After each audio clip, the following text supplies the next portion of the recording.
ข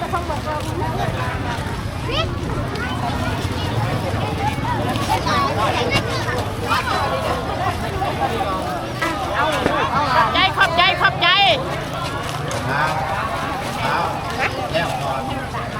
เป็นจังได๋เพิ่นมอบให้ดีใจบ่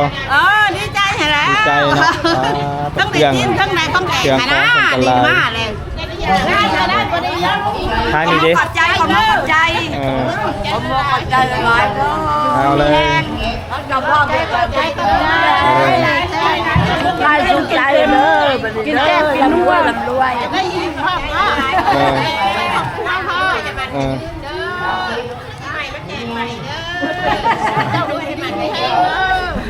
มื้อนี้เพิ่นก็จะมีการเลี้ยงเฟ้อเลี้ยง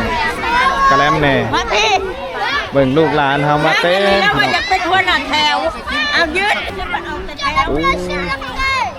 เบิ่งนกเอาได้การเป็นนกเป็นไม้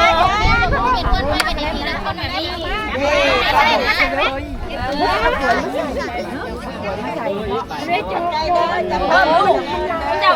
แมวมาแบบนี้นะแบบนี้ข้าวข้าวข้าวมาแถมน้ำมะกรูดยังมะกรูด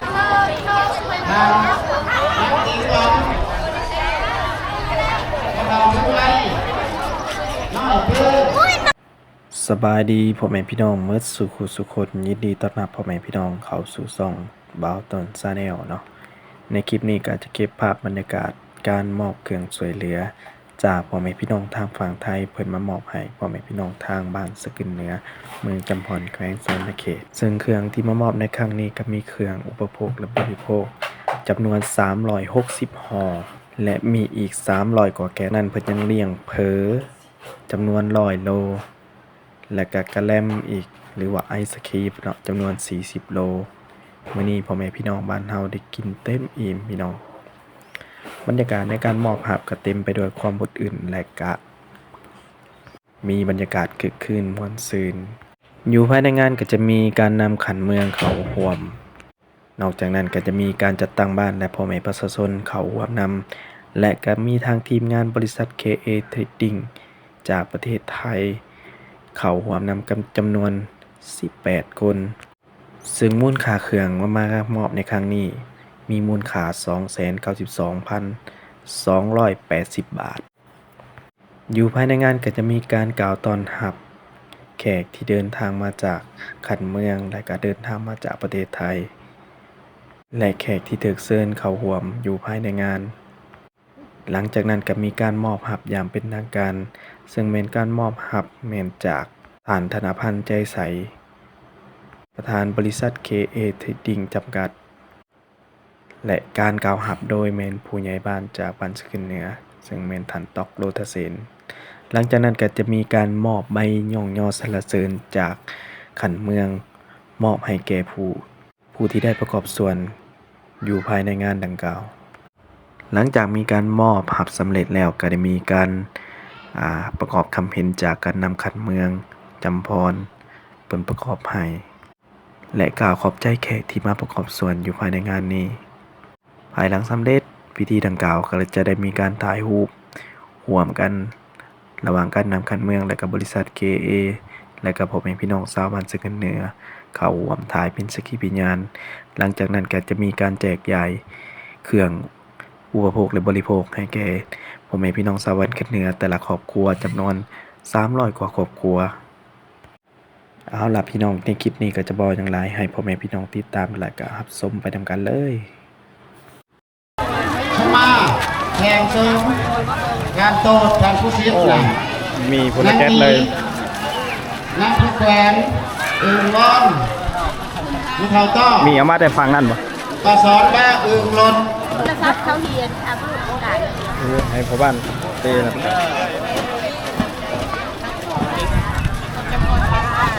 หน่วยที่07เยี่ยมต่อเด้อดูซ้ายหน่วย07หน่วย07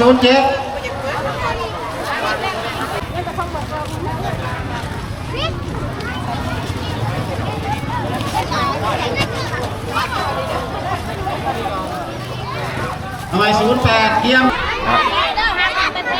ม มื้อนี้เพิ่นก็จะมีการเลี้ยงเฟ้อเลี้ยงกระแลมแหน่ มาพี่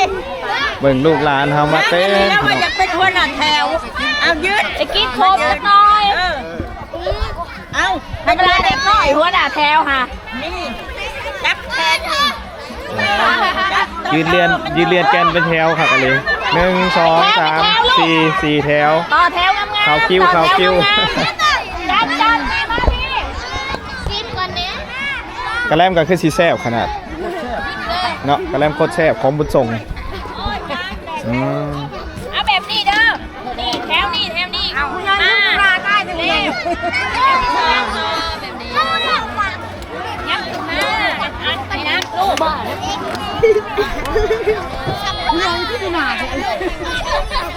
อย่าหยอกกัน เอาแบบใดนี่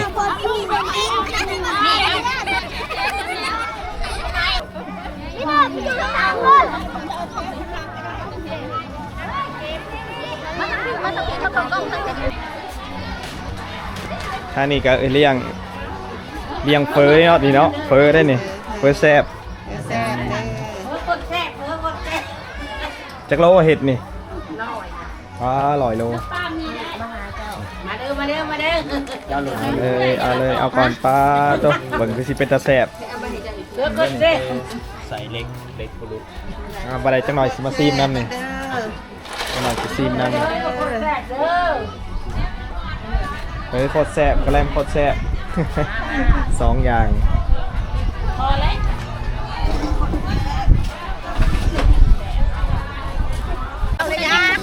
วนมเอาได้อาการเป็นนมเป็นบอล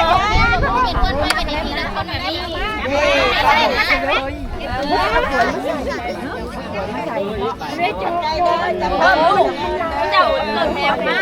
แบบนี้ข้าวกันเหมือนข้าวยืดข้าวมาแถวนะมาโกนยังมาโกนแถวเด้อมาใจเลยสายเจ้าอย่าแตกแถวนมเอาได้นะนมเอาได้ครับเด้ออย่าแตกแถวให้แม่ปีดดึงเอาเป็นเฟอ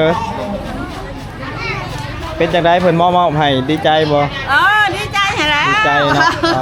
ต้องได้กินทั้งในต้องแก่นะดีมากเลยได้พอดีแล้ว ทางนี้ดิ ขอบใจขอบใจขอบใจหลายๆ เอาเลย กับพ่อแม่ขอบใจกันได้สุขใจเลยกินแก้กินรวยได้ยินพ่อพ่อ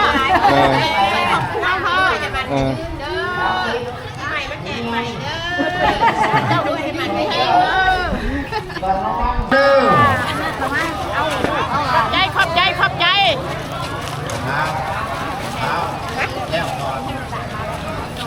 หน่วย08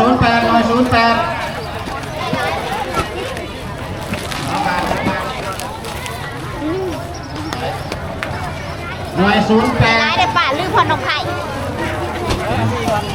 หน่วย08ตัวแทนอีลุงเพ่ง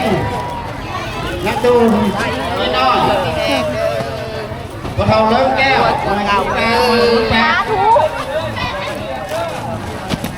ตัวเท่าเลิกบักหาม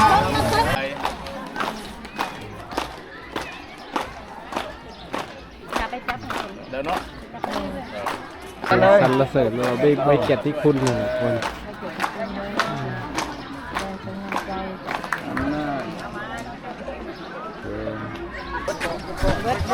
ฝากเลย